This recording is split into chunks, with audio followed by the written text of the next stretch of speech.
Salut à tous, aujourd'hui dans cette vidéo j'analyse les résultats du troisième trimestre de Netflix, donc on va regarder ça dans un premier temps et puis à la fin de cette vidéo je te dirai si j'achète l'action Netflix. D'ailleurs tu peux en profiter pour mettre un petit like à la vidéo, ça permet de soutenir la chaîne et je te remercie grandement. Alors si on regarde ce qui a été notamment annoncé, eh bien jeudi dernier, Netflix a enregistré 5,1 millions de nouveaux abonnés au troisième trimestre, battant en fait à nouveau les attentes de Wall Street et a dit eh bien s'attendre à en gagner surtout davantage d'ici les fêtes de fin d'année. Donc tant mieux, on a une belle perspective. D'après aussi un consensus réalisé par LCEG, les analystes anticipaient environ 4 millions de clients supplémentaires de Netflix sur la période juillet à septembre. Également, le groupe a dit jeudi dernier s'attendre à enregistrer aussi un nombre de nouveaux clients encore supérieur lors du trimestre actuel, sans donner de prévision chiffrée. En fait, traditionnellement, il faut savoir que avec les fêtes de fin d'année, le quatrième trimestre est une période plutôt solide pour Netflix. Et puis donc, ce qui est sorti pour Netflix pour ce troisième trimestre, c'est un bénéfice de 5,40$ par action contre un consensus qui était à 5,12$. Donc là, on a battu le consensus. Et puis, le chiffre d'affaires trimestriel, lui, s'est établi à 9,825 milliards de dollars, alors que les analyses, eux, prévoyaient en moyenne un montant de 9,769 milliards. Donc là encore, eh bien, Netflix a battu le consensus des analystes.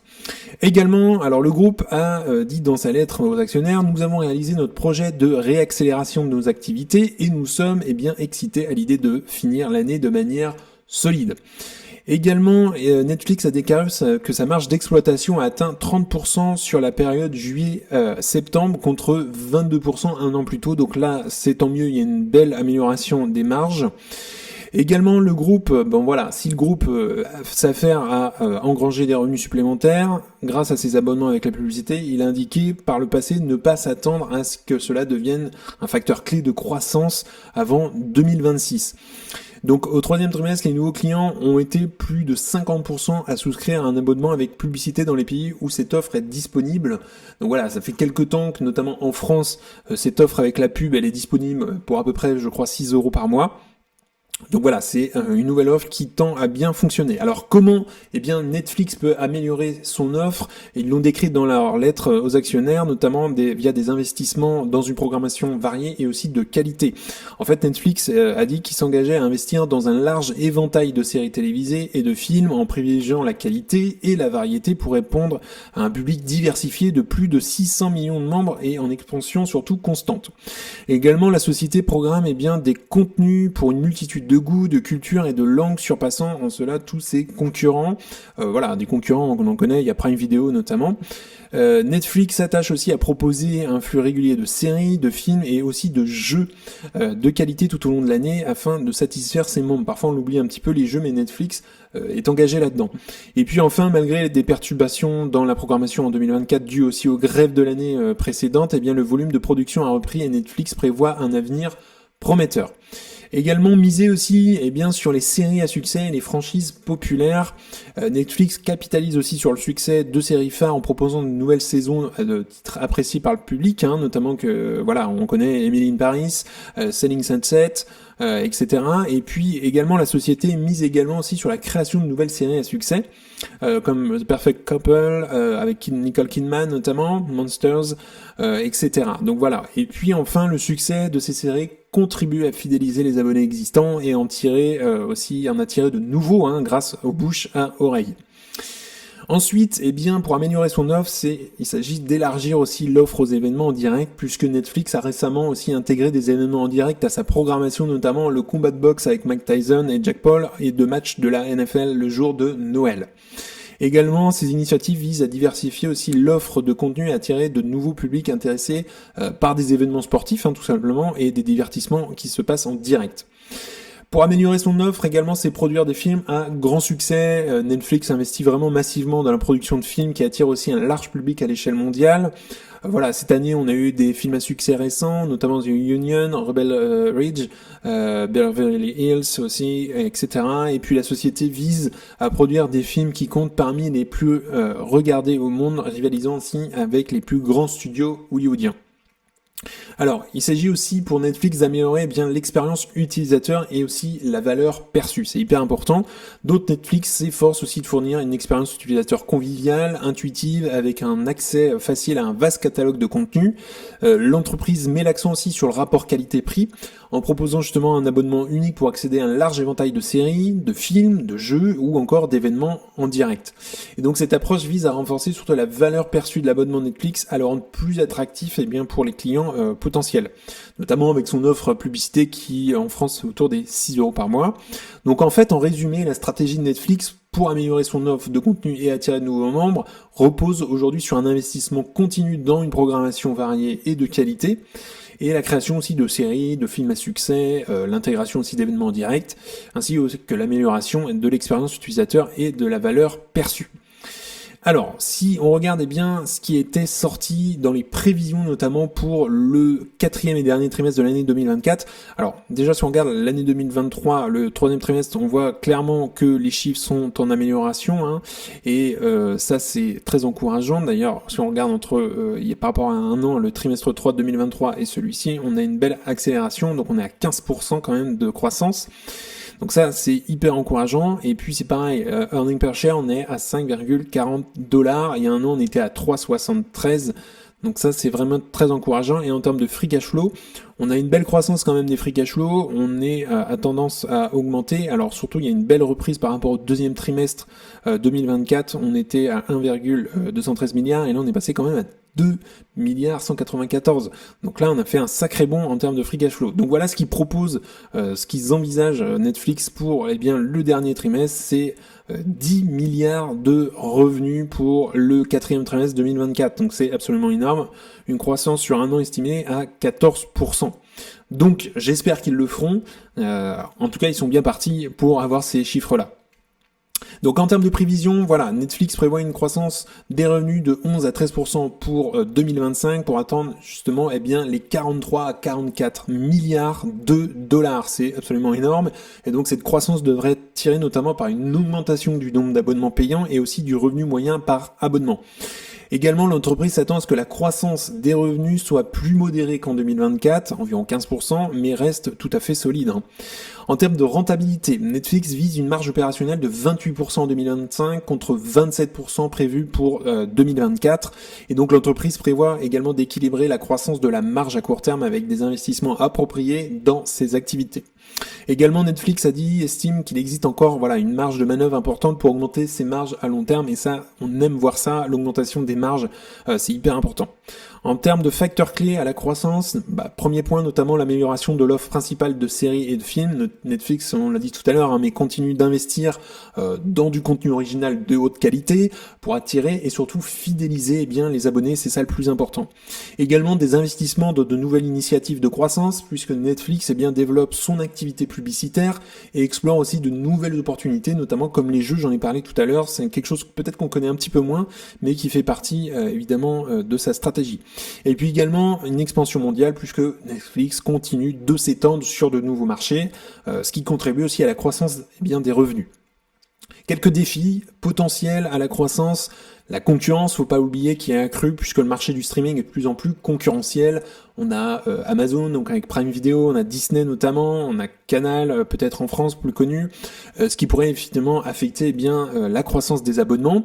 Aussi, il y a le coût des contenus élevés puisque la production de contenu original de haute qualité est coûteuse et ce qui pourrait aussi peser sur la rentabilité de l'entreprise, forcément. Et puis enfin, il y a la fluctuation des taux de change, puisque la variation des taux de change peuvent avoir aussi un impact sur les résultats financiers de Netflix. Alors en résumé, si on fait une petite conclusion en termes de prévision, Netflix est plutôt bien positionné pour une croissance des revenus et une rentabilité soutenue, surtout à long terme. Donc ça, on aime voir ça. Et l'entreprise continue aussi d'investir dans du contenu de qualité, de développer aussi de nouvelles initiatives de croissance et de s'étendre à l'échelle internationale. Donc, cependant, elle devra aussi faire face à cette concurrence accrue et à des coûts de contenu élevés. Donc, il faut surveiller également ça, mais Netflix, ça reste une très bonne boîte, surtout. Alors, si on regarde maintenant, les chiffres un petit peu du 3e trimestre en les comparant un petit peu avec l'historique, Donc si on regarde déjà un petit peu d'ailleurs le cours en bourse, suite aux annonces, voilà, on a eu le 17 octobre, on était autour des 687 dollars l'action, et suite à l'annonce des résultats, on est passé le lendemain à plus de 760 dollars l'action. Donc là c'est énorme quand même, on a fait un plus 10% suite à l'annonce des résultats. Donc ça, c'est très encourageant. Si on regarde maintenant Netflix, donc avec une valeur, voilà, un cours à 758 dollars à l'heure où je fais la vidéo, eh bien, on a un pic quand même à 41, donc c'est assez élevé.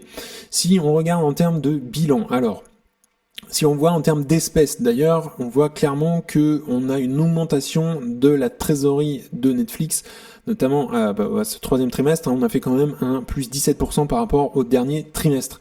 Donc ça c'est encourageant, dans un sens ils ont un petit peu plus d'espèces en réserve. Si on regarde en termes de dette totale, on a quand même un accroissement de la dette, et ça c'est... Il faudrait fouiller un petit peu pourquoi, du comment la dette augmente. En général, on n'aime pas trop voir ça quand une dette augmente comme ça, et en termes de dette nette, on est en positif, donc on est à 8 milliards pour le troisième trimestre. Quand même, il faut le souligner, il y a un moins 16% par rapport au dernier trimestre. Donc il y a une tendance à la réduire, donc ça on va dire que c'est plutôt encourageant. Si on regarde maintenant, eh bien le chiffre d'affaires, donc voilà, on voit cette augmentation du chiffre d'affaires. Donc ça c'est encourageant, on aime voir ce genre de graphique. Là ils sont à un point le plus haut, ils n'ont jamais fait autant en un trimestre. Si on regarde la marge brute, alors pour le coup, on est quand même aussi à un point le plus haut, on est à 48% de marge brute, donc on aime voir ça, des marges brutes qui tendent à augmenter, et ça c'est encourageant pour l'entreprise. Si on regarde maintenant les marges nettes, voilà, on est à 24%, pour le troisième trimestre 2024, donc on est quand même à des points assez hauts. On était à 24,86 pour le premier trimestre 2024, donc voilà, ça jouait à quelques dixièmes. Si on regarde maintenant le bénéfice par action, eh bien là c'est pareil, on est à un point le plus haut, à 5,37. Donc ça c'est vraiment encourageant. Si on regarde en termes de dilution de l'actionnariat, on voit très clairement qu'ils ne diluent pas. Alors par contre ils n'ont pas fait de rachat d'actions à ce troisième trimestre par rapport au deuxième, on voit que ça n'a pas bougé.